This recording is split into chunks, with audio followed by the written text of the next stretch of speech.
अगला दिन सुबह होते ही हर जगह शांति पसरी हुई थी। रात भर अपनी नींद हराम करके पुलिस फोर्स ने बाहर ड्यूटी दी थी, सिर्फ उस सीरियल किलर के खूनी खेल को रोकने के लिए।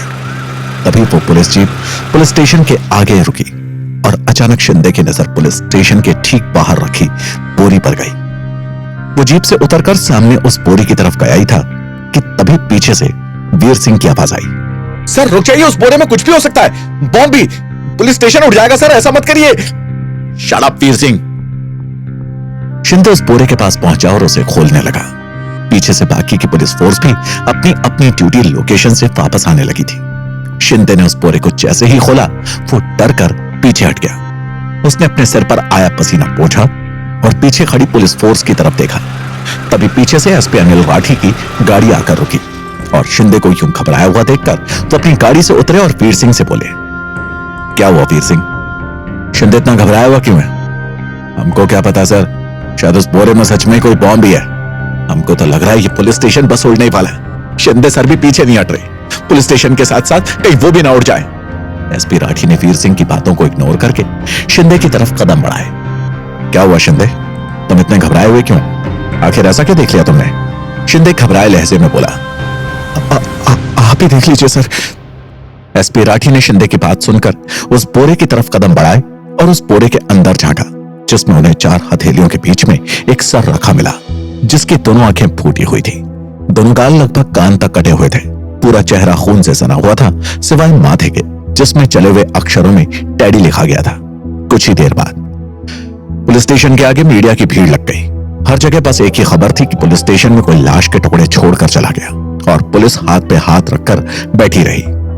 पुलिस स्टेशन के बाहर मिली टुकड़ों में बटी हुई बोरे में बंद लाश, मगर इस बार उस लाश में अनोखी बात यह है कि शव का सर 4 हथेलियों के बीच में रखा है, जिसका मतलब है कि जिस्म के टुकड़े तो किए गए हैं मगर हाथ पैर की 4 जोड़ियां आई हैं और सर सिर्फ एक, जिसमें जले हुए अक्षरों में टैडी लिखा हुआ है। सर इतनी बुरी हालत में है कि शक्ल पहचानना नामुमकिन है और जिस्म इतनी बुरी हालत में है कि कौन सा जिस्म का हिस्सा बरामद शव का है यह भी नहीं पहचाना जा सकता।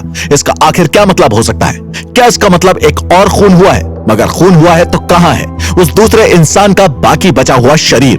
और कैसे ब्लडी टेडी नाम का सीरियल किलर कर गया इतना खतरनाक काम, वो भी पुलिस की नाक के नीचे से? क्या पुलिस दे पाएगी इस बात की सफाई? इस हादसे के बाद जनता का विश्वास पुलिस से पूरी तरह से उठ चुका है। कैसे करेगी पुलिस जनता की हिफाजत जब वो हर कदम पे इतनी बुरी मात खा रही है? कल पुलिस चारों तरफ तैनात थी, इसलिए खूनी पुलिस स्टेशन के बाहर लाश रख गया। कहीं अगला लाश का ठिकाना आपका घर तो नहीं? सावधान रहें, सतर्क रहें।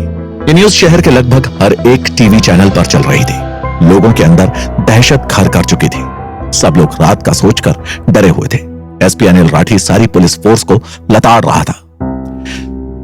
तुम लोगों से एक इंसान नहीं पकड़ा जा रहा, मैं समझने की कोशिश कर सकता हूं, मगर वही इंसान आकर पुलिस स्टेशन के बाहर लाश रखकर चला गया, वो भी ऐसी हालत में, और तुम लोग कुछ नहीं कर पाए। इस बात को मैं समझने की कोशिश भी नहीं करना चाहता। मुझे जवाब चाहिए, मुझे भी सीनियर्स को जवाब देना होता है।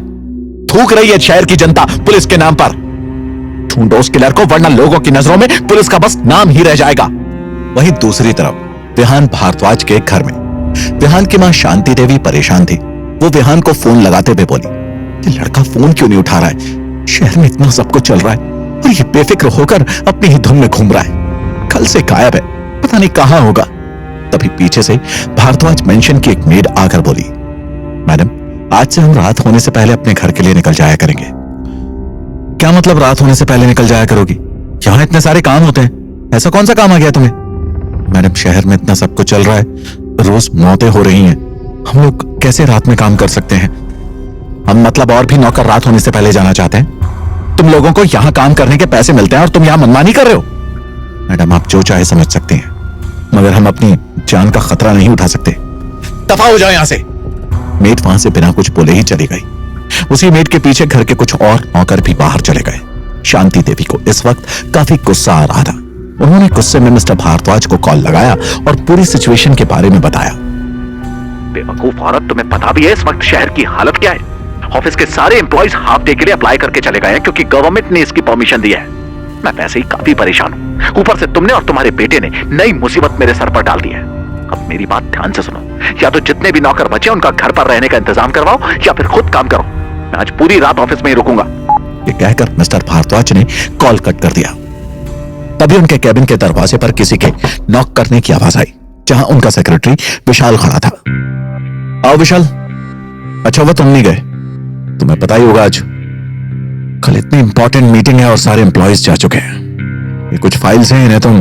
तभी विशाल उन्हें बीच में रोकते हुए बोला, बॉस वो एक्चुअली मैं पे वापस जाने की परमिशन लेने आया हूं। आपको तो पता ही है मेरी वाइफ इस वक्त प्रेग्नेंट है और इस माहौल में उसे अकेला छोड़ना ठीक नहीं है। तो तुम भी जाना चाहते हो, मगर मैं तुम्हें अलाउ नहीं कर सकता। भूलो मत विशाल, किस कंपनी ने तुम्हारी उस वक्त मदद की थी जब तुम अपनी मां के इलाज के लिए दरबदर भटक रहे थे। तुम ऑफिस के बाद ही घर जा सकते हो, it's an order. Vishal sir झुकाकर कैबिन से बाहर चला गया। रात के 8 बज चुके थे और आज शहर की सड़कें लगभग खाली थी, मगर पुलिस अभी भी चारों तरफ तैनात थी। आसमान में जोरों से बादल गरज रहे थे और हमेशा से जगमगाता बेंगलोर शहर आज मातम के सन्नाटे से घिरा हुआ था। वहीं एक घर में 9 महीने की प्रेग्नेंट औरत बार बार किसी को कॉल करते हुए बड़बड़ा रही थी, विशाल तुम कहां हो?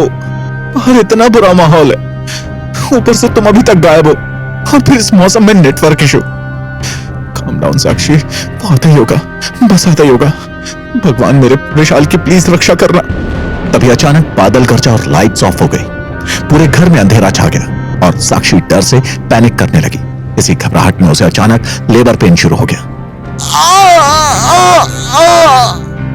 साक्षी ने दर्द से तड़पते हुए अपना हाथ फोन की तरफ बढ़ाया, मगर फोन हाथ में आने के बजाय धक्का लगकर बेड से गिर गया।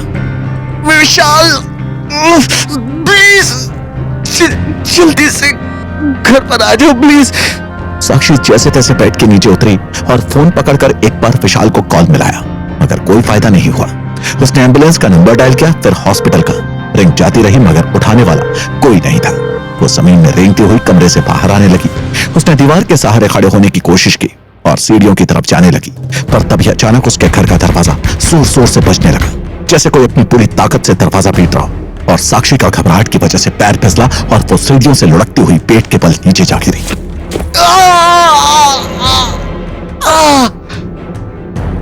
साक्षी की तेज चीख से घर गूंज उठा और दरवाजा भी बजता रहा।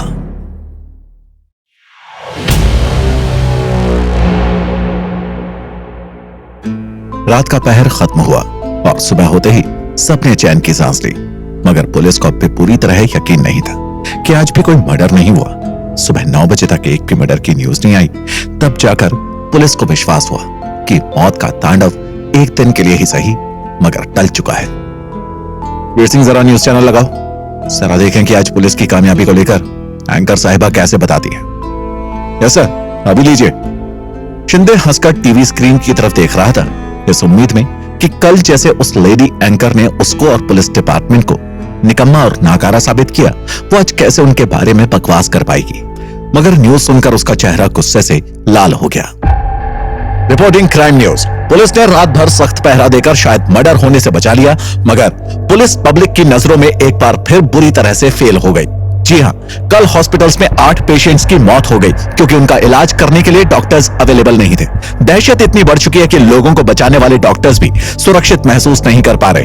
रात भर हॉस्पिटल्स के फोन बजते रहे मगर कोई फायदा नहीं। इमरजेंसी एम्बुलेंस तक मौजूद नहीं थी, जिस वजह से कुछ हार्ट पेशेंट्स और प्रेग्नेंट लेडीज को इस चीज का नुकसान उठाना पड़ा। तभी अचानक पुलिस स्टेशन के फोन बजने लगे। वीर सिंह और बाकी के कांस्टेबल्स ने जैसे ही फोन उठाया, वैसे ही दूसरी तरफ की आवाजें सुनकर सबके चेहरे पीले पड़ गए। 3 घरों में चोरी हुई है सर, 4 बच्चों का किडनैप हो गया सर सुबह, और अभी अभी एक लाश मिली है जिसका पूरी तरह से रेप हुआ है। अब क्या करें शिंदे सर? आपकी, मेरा मतलब है हम सबकी तो बैंड बजने वाली है। सब इंस्पेक्टर राजीव, तुम एक टीम लेकर किडनैपिंग की जगह पर पहुंचो। सब इंस्पेक्टर कौशल, तुम चोरी की जगह पर पहुंचो, और वीर सिंह तुम मेरे साथ आओ। मूव। पुलिस अलग अलग जगह के लिए रवाना हो गई, मगर हर जगह पुलिस से पहले मीडिया अवेलेबल थी। शिंदे ने पुलिस जीप से उतरकर गुस्से से मीडिया से कहा, सामने से हटो, लाश से दूर रहो। तुम लोग हर दिन पुलिस का काम और भी ज्यादा मुश्किल बना रहे हो, हटो। शिंदे लाश के पास पहुंच पाता उससे पहले ही मीडिया ने उसे चारों तरफ से घेर लिया। सर आप क्या कहना चाहेंगे इस केस पर? आप लोगों ने रात में मर्डर होने से तो रोक लिया, मगर देखिए 1 घंटे पहले कोई रेप करके इस लाश को यहां फेंक गया और पुलिस कुछ नहीं कर पाई। क्या इसे ही आप लोग सुरक्षा का नाम देते हैं? देखिए आप लोग पुलिस के काम में इंटरप्ट कर रहे हैं। हमें एटलीस्ट लाश तक पहुंचने दीजिए, वरना हमें आप लोगों के खिलाफ सख्त एक्शन लेना होगा। शिंदे की बातें सुनकर मीडिया के लोग एक तरफ हट गए और शिंदे वीर सिंह और बाकी की टीम के साथ लाश के पास पहुंच गया। शिंदे लाश के करीब गया और उसे ध्यान से देखने लगा। उसने लाश की सांसों को चेक किया, फिर नब्ज, और फिर वो गुस्से से चिल्लाया, पिछले 1 घंटे से ये लड़की यहां पड़ी है और किसी ने इसे लाश बोलने से पहले चेक तक नहीं किया। इसकी सांसें अभी तक चल रही है। तभी आसपास खड़े लोगों में से एक आदमी ने कहा, हालत देखकर तो नहीं लग रहा था कि यह जिंदा है, और अगर हम लाश को छू भी देते तो पुलिस का क्या भरोसा, हमें ही अंदर कर देती। वीर सिंह, खड़े खड़े मेरी शक्ल क्या देख रहे हो? एम्बुलेंस को कॉल करो, जल्द से जल्द। जी अभी करता हूं सर, अभी करता हूं। कुछ ही देर में एम्बुलेंस आ गई और उस लड़की को एडमिट कर लिया गया। वहीं सब इंस्पेक्टर कौशिक चोरी वाले घरों में पहुंचा, जिनमें से एक घर विशाल का भी था, मगर विशाल घर पर मौजूद नहीं था। चोर चोरी करने वाले घरों में सबको घायल करके गए थे। सब इंस्पेक्टर कौशिक दूसरे चोरी वाले घर में एक औरत से पूछते हुए बोला, ये पड़ोस वाले घर में भी चोरी हुई है ना, फिर इनके घर में कोई मौजूद क्यों नहीं है? अब क्या बताएं सर, घर में चोर घुस चुके थे। इस पूरे एरिया की लाइट्स काट दी गई थी और बेचारी साक्षी 9 महीने की प्रेग्नेंट थी। पति घर पर था नहीं, अचानक उसे लेबर पेन शुरू हो गया। चोर तो चोरी कर रहे थे और उसे खबर भी नहीं लगी। हमारे घर में चोरी का शोर हो ही रहा था कि उसी वक्त उसका पति विशाल काम से आ गया और घबराहट में दरवाजा जोर जोर से बजाने लगा। उसके घर में चोरी कर रहे चोरों को लगा कि साक्षी दरवाजा खोल देगी। इस बात से डरकर उन चोरों ने उसे नीचे धक्का दे दिया और वो बहुत खराब कंडीशन में हॉस्पिटल में एडमिट है, वो भी विशाल के बॉस की वजह से। सब इंस्पेक्टर कौशिक बोला, ठीक है, हमें बाकी की पूछताछ हॉस्पिटल जाकर ही करनी होगी। वहीं मीडिया इन सब क्राइम्स को उस सीरियल किलर से जोड़कर देखने लगी। उधर पीएनएस कॉलेज में आदित्य शेट्टी और रोहित के साथ बैठकर शहर के क्राइम्स के बारे में ही बात कर रहा था। वो क्या, आज पूरे कॉलेज में इसी बारे में बात चल रही थी। तुम दोनों को क्या लगता है, क्या ये रेप, किडनैपिंग और चोरी भी उस सीरियल किलर ने की है? हाँ, तुम तो हमसे ऐसे पूछ रहे हो जैसे वो सीरियल किलर, क्या नाम है उसका, ब्लडी टेडी है।